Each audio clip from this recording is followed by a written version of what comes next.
بسم اللہ الرحمن الرحیم۔ السلام علیکم۔ یوٹیوب چینل دی ویگر ہب میں خوش آمدید۔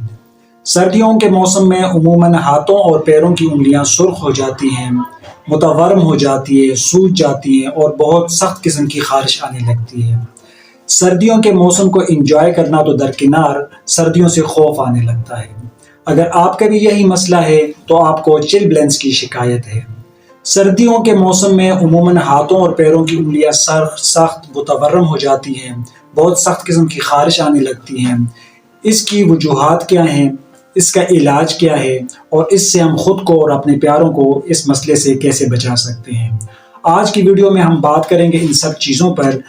ویورز، اگر آپ ہمارے چینل پر نئے ہیں اور ابھی تک آپ نے ہمارے چینل کو سبسکرائب نہیں کیا تو ہمارے چینل کو سبسکرائب کر دیجئے، بیل آئیکن آن کر دیجئے تاکہ ہماری ہر نئی آنے والی انفارمیٹیو ویڈیو کا نوٹیفیکیشن آپ کو بآسانی مل سکے۔ سب سے پہلے جاننے کی کوشش کرتے ہیں کہ چل بلنس یعنی کہ ہاتھوں اور پیروں کی انگلیوں کا سرخ ہو جانا، متورم ہو جانا اور خارش آنا، ان سب کی وجوہات کیا ہیں، یہ کس قسم کی پرابلم ہے، یہ کس قسم کی بیماری ہے۔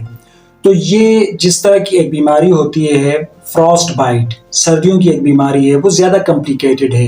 اس میں اور اس میں فرق یہ ہے کہ وہ فریزنگ ٹمپریچر پہ ہوتی ہے۔ وہ لوگ جن کی ڈیوٹیز ہوتی ہے گلیشیئرز والے علاقے میں، تو ان کو اس قسم کی پرابلم ہوتی ہے، جبکہ چل بلنس جو ہے یہ فریزنگ ٹمپریچر میں نہیں ہوتا بلکہ ڈیمپ اور کولڈ ٹمپریچر میں ہوتا ہے۔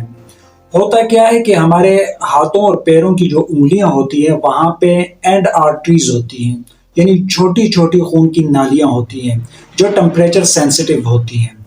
جیسے ہی ہمارے ہاتھ پیر ٹھنڈے ہو جاتے ہیں، اور اسپیشلی وہ لوگ جن کی فیملی ہسٹری میں ہے تو وہ زیادہ سینسٹیو ہوتے ہیں، جیسے ہی ہمارے ہاتھوں اور پیروں کی انگلیاں ٹھنڈی ہو جاتی ہیں تو وہ نالیاں، خون کی جو چھوٹی چھوٹی نالیاں ہوتی ہیں وہ سکڑ جاتی ہیں اور ان میں خون کی سپلائی متاثر ہو جاتی ہے۔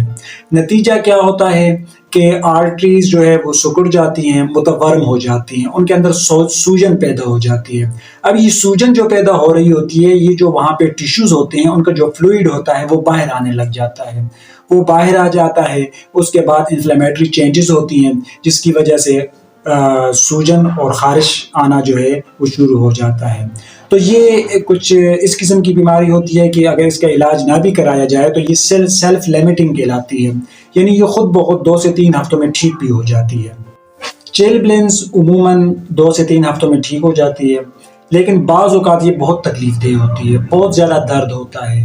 جیسے ہی ہم ٹھنڈے انوائرمنٹ سے آتے ہیں، ہاتھوں کو گرم کرتے ہیں، پیروں کو گرم کرتے ہیں تو شدید قسم کی خارش شروع ہو جاتی ہے، اور یہی سب جو ہیں یہ چل بلنس کی علامات ہیں۔ چل بلنس کو آپ یوں سمجھ سکتے ہیں کہ یہ آپ کے باڈی کا ٹمپریچر کے ساتھ ایک اب نارمل ریئیکشن ہے۔ کن لوگوں میں چل بلنس ہونے کا خدشہ زیادہ ہوتا ہے؟ چل بلنس ان لوگوں میں ہوتا ہے، ان لوگوں میں بہت کامن ہوتا ہے جن کی فیملی ہسٹری ہو، ان کے پیرنٹس میں اگر کسی کو چل بلنس کی شکایت ہے تو بچوں میں چل بلنس ہونے کی شکایت زیادہ ہو سکتی ہے۔ اس کے علاوہ چونکہ یہ جینیٹک پرابلم ہوتا ہے، یعنی your vessels are genetically more sensitive to the temperature change, تو اس میں یہ ہوتا ہے کہ آپ کے جو جینز ہیں وہ زیادہ سینسٹیو ہوتے ہیں۔ جیسے ہی ٹمپریچر ڈاؤن ہونے لگتا ہے تو آپ زیادہ متاثر ہو جاتے ہیں۔ اس کے علاوہ جو فیمیلز ہیں ان میں میل کے بنسبت اس کے چانسز زیادہ ہوتے ہیں۔ جو دبلے پتلے لوگ ہوتے ہیں ان میں اس کا خدشہ زیادہ ہوتا ہے، کیونکہ ان کے اندر چربی کی کمی ہوتی ہے، تو جو فیٹ انسولیشن ہوتی ہے وہ کم ہوتی ہے، اور ٹمپریچر جو ہے وہ ویسلز تک آسانی سے جلدی پہنچ جاتا ہے۔ تو جو دبلے پتلے لوگ ہیں ان میں بھی چل بلنس ہونے کا خدشہ زیادہ ہوتا ہے۔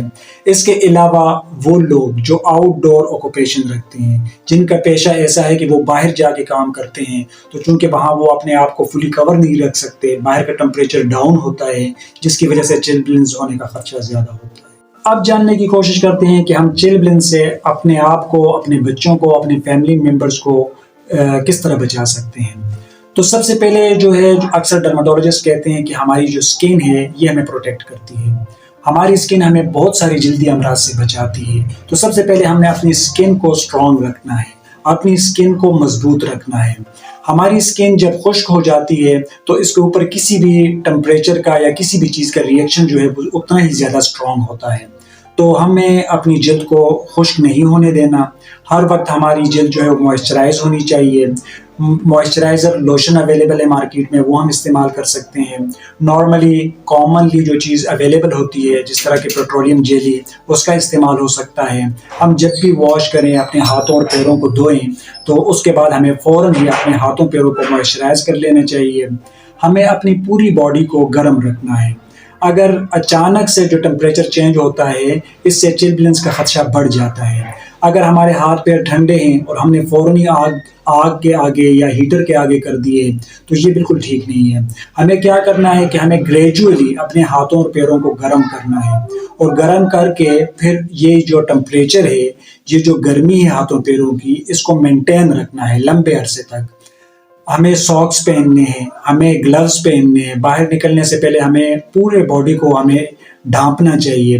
اس کے علاوہ بعض اوقات یہ ہوتا ہے کہ ہم سوچ رہے ہوتے ہیں، کوئی کام کرنا ہوتا ہے، تو ہم کیا غلطی کر بیٹھتے ہیں کہ 10 منٹ کی بات ہے، آدھے گھنٹے کی بات ہے، اس کے بعد ہم ساکس پہن لیں گے، گلوز پہن لیں گے۔ یہی وہ ٹائم ہوتا ہے جس میں چل بلنس ہو جاتی ہے۔ اسی طرح اگر آپ گلوز ساکس پہن رہے ہیں تو ہم اس کی لیئرنگ کریں، اس کو لیئرز میں پہنیں۔ لیٹ سپوز جیسے کہ ہم نے اگر گلوز پہن لیے ہیں تو ہم نیچے کاٹن کے گلوز پہنیں، اس کے اوپر وول کے پہن لیں، تو اس سے کیا ہوتا ہے کہ یہ ٹمپریچر کو زیادہ کیپچر کرتی ہے اور ٹمپریچر کو مینٹین رکھتی ہے۔ اس کے علاوہ اگر ہم ہاتھوں پیروں کو دھوتے ہیں تو ہمیں ٹھنڈا پانی استعمال نہیں کرنا چاہیے، ہمیں نیم گرم پانی کا استعمال کرنا چاہیے۔ اور جب بھی ہم ہاتھوں پیروں کو دھوئیں تو اس کے فوراً بعد ہی ہمیں ہاتھوں پیروں کو ڈرائی کر کے موئسچرائز کر لینا چاہیے۔ رات کو نیم گرم پانی میں اپنے ہاتھوں پیروں کو 10 سے 15 منٹ تک رکھنا چاہیے، اس کے بعد ڈرائی کر کے دوبارہ پیٹرولیم جیلی یا کوئی موئسچرائزر لگا کے ساکس اور گلوز پہن کے بلکہ اسی کے ساتھ ہی سونا چاہیے۔ یہ وہ چیزیں ہیں جن کو اپنا کر ہم خود کو اور اپنے پیاروں کو اس بیماری سے بچا سکتے ہیں۔ یہ کوئی خطرناک بیماری نہیں مگر بہت تکلیف دہ بیماری ہے۔ چل بلنس بعض اوقات کسی اور بیماری کی وجہ سے بھی ہو سکتی ہیں، جیسے کہ SLE، کنیکٹیو ٹیشو ڈس آرڈر یا فاسفولیپڈ سنڈروم وغیرہ میں بھی ایسا ہو سکتا ہے۔ اگر آپ اپنی جلد کو موئسچرائز کر کے رکھ رہے ہیں، آپ اپنی باڈی کا ٹمپریچر جو ہے اس کو مینٹین کر کے رکھ رہے ہیں، اور اس کے باوجود بھی آپ کو افاقہ نہیں ہو رہا، اور اگر یہی پرابلم ہو رہی ہے تو پھر آپ کو اپنے ڈرمیٹولوجسٹ کو دکھانا چاہیے تاکہ اس کی وجہ جان سکے اور اس کا علاج کیا جا سکے۔ اب جاننے کی کوشش کرتے ہیں کہ چل بلنس کا علاج کیا ہے۔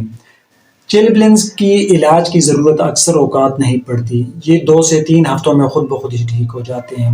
کبھی کبھار چل بلنس زیادہ ہو جاتے ہیں، ان میں زخم ہو جاتے ہیں یا بہت زیادہ متورم ہو جاتے ہیں، تو ایسی صورت میں پھر آپ کو اپنے ڈرمیٹولوجسٹ کے ساتھ رابطہ کرنا ہے اور آپ نے اپنا علاج کروانا ہے۔ چل بلنس کے علاج میں زیادہ تر ڈرمیٹولوجسٹ جو چیزیں ایڈوائز کرتے ہیں اس میں موئسچرائزر ہوتے ہیں اور کچھ ٹاپیکل اسٹیرائڈز کریم ہوتی ہیں۔ اس کے علاوہ بعض اوقات کچھ جو ہمارے ویسلز ہیں، جو پیرافیرل ویسلز ہیں، ان کے اندر جو خون کی روانی ہے اس کو بہتر کرنے کے لیے کچھ اورل ٹیبلٹس بھی استعمال کرائی جا سکتی ہیں، جس طرح نیفیڈیپین، پینٹاکسل فائلین وغیرہ۔ لیکن چونکہ ادویات آپ خود سے نہیں لے سکتے، جب بھی آپ نے کوئی میڈیسن لینی ہے تو آپ نے اپنے ڈاکٹر کے مشورے سے لینی ہے، کیونکہ سیلف میڈیکیشن جو ہے وہ ڈینجرس ہو سکتی ہے۔ تو ویورز، یہ تھا آج کا ہمارا ٹاپک۔ امید ہے کہ ویڈیو آپ کو پسند آئی ہوگی۔ ویڈیو کو لائک شیئر کیجیے اور چینل کو سبسکرائب کر دیجیے۔ ملتے ہیں بہت جلد ایک نئی ویڈیو کے ساتھ۔ اپنا خیال رکھیے گا۔ اللہ حافظ۔